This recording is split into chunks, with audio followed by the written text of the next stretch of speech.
হাই friends, মই সুৰং চেনেলত সম্প্ৰচাৰিত হৈ থকা সূৰুযমুখী ধাৰাবাহিকখনৰ আজিৰ খণ্ডটো চাবলৈ বহুত বেছি ভাল লাগিব, কিয়নো যোৱাটো খণ্ডত অনুস্মিতাৰ মাকে মেনকা আহিছিল আৰু অনুস্মিতাৰ লগত শুনক দেখা পাই শুনক অনুস্মিতাৰ হাজবেণ্ড বুলি ভাবিছিল আৰু তেতিয়া অনুস্মিতাই এইজন হয় মোৰ হাজবেণ্ড বুলি অংশক চিনাকি কৰি দিয়া দেখিবলৈ পাইছিল।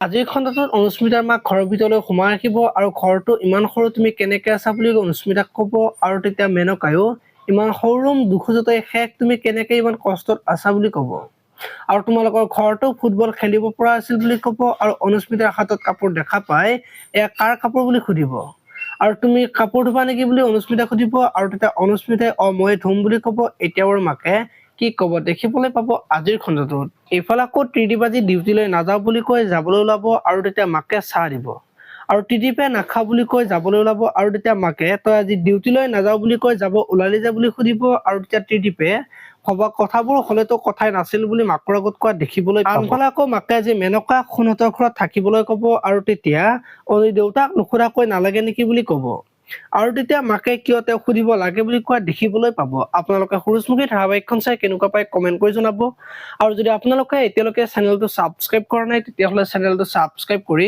বেল আইকনটো প্ৰেছ কৰি দিব। ধন্যবাদ।